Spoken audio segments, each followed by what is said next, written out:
Well, first of all, let me say this. Moksha is the end of the sanskaras of the ego.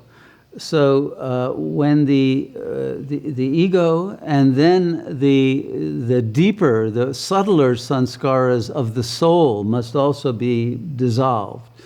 When those are dissolved, the consciousness is immersed in the absolute light. That consciousness does not come back into a future time. So it should be very clear. The ones who will come into the future time are those who did not achieve complete liberation. Once there is complete liberation, yes, that's it. You only come into school if there is still something left to be learned at that level. And so if moksha has happened, then you are no longer subject to return into the phenomenal plane, because there are no sanskaras, no tendencies that would bring you back into a manifest form. But remember this, that time exists within eternity. It is not separate from eternity.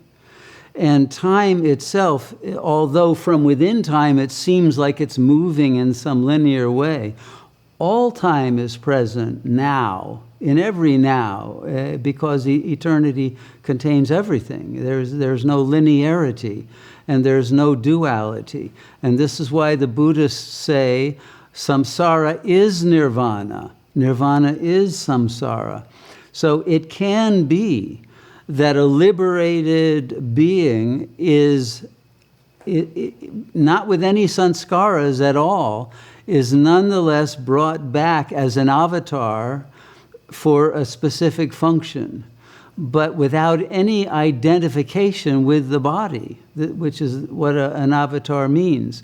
So even if that were to happen, and one was to appear within the frame of reference of the timeline of a world process, the actual consciousness, not the bodily vehicle of that consciousness, would not be in time, but would still be in eternity. Nothing would have changed. And this is why we can understand Sri Ramana, who indeed got moksha and lived in that state of liberation, but his body didn't disappear. It didn't leave the plane of phenomenality. And karma didn't disappear for that body. It got cancer, it had all kinds of events. You know, he had asthma, he had all kinds of physical symptoms in that body. So it didn't heal that body, but it also didn't disturb his peace or cause any karmic reaction or even any effect of that phenomenal symptom set within the physical vehicle, because there was no psychological vehicle operating any longer. The soul was pure spirit, and liberation was complete.